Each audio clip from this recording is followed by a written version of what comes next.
खुलुमबाय बड'लेण्ड गियान चेनेलाव नोंथांखौ बरायबाय। दिनै 28 एप्रिल 2026 आरो दिनै नोंथांनि जिउआव माबा मोनसे सोलायनाय लाबोनो थांगासिनो दं। बेनिखायनो भिडिअखौ जोबजासिम नायथार। जुदि नोंथाङा जोंनि चेनेलाव गोदानब्ला चेनेलखौ साबस्क्राइब खालाम आरो बेल आइकनाव थुना हो जाहाथे नोंथाङा गिबियावनो भिडिअखौ मोननो हायो। बिदिब्ला फै जों दिनैनि राशिखौ जेबो गोबाव खालामालासिनो जागायदिनि। मेष राशि दिनैनि साना नोंथांनि थाखाय मोजां जागोन। नोंथाङा खामानियाव मोनसे गोदान बिबान मोननो हागोन। रांजों सोमोन्दो गोनां मोजां खौरां मोननो हागोन। नोंथाङा न'आव थानायानो गाहाम जागोन। जोबनायाव नों गोजोननाय मोननो हागोन।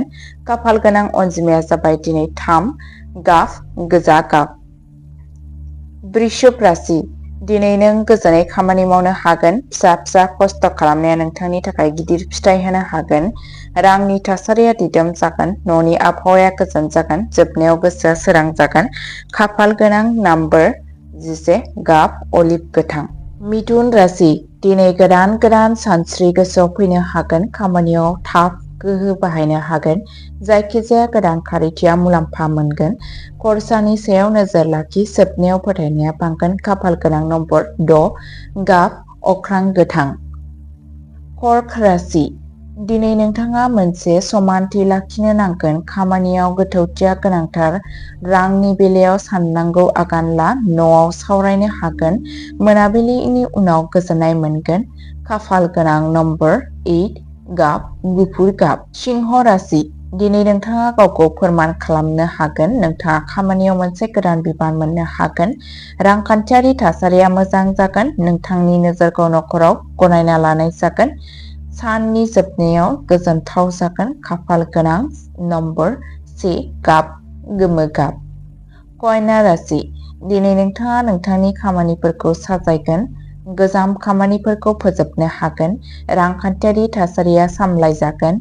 न'आव मोनसे सरासनस्रा आबहावा थानो हागोन। जोबनायाव गोजोननाय मोनगोन। खाफाल गोनां नम्बरा जागोन 10 गाब गोजा गोथां। तुला राशि दिनै नोंथाङा समानथिजों खामानि मावगोन। खामानियाव हेफाजाब मोनगोन।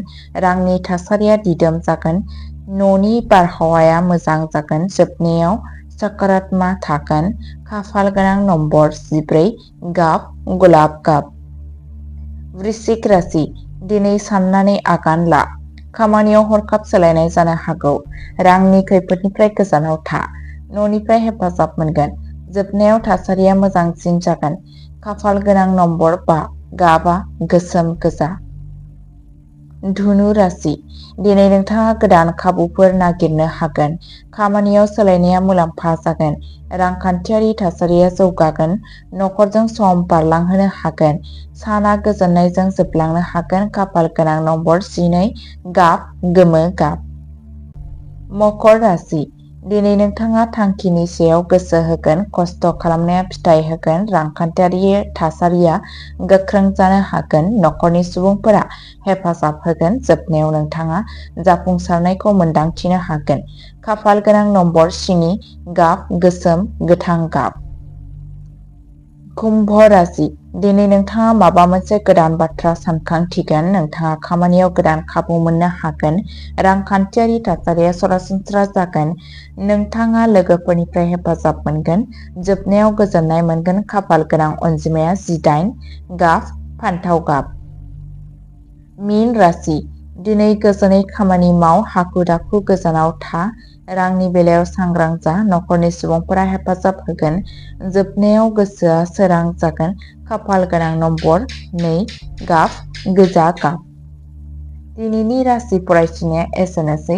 आसा खालामो नोंथांमोनहा आंनि राशि फरायथिनायखौ मोजां मोनगोन।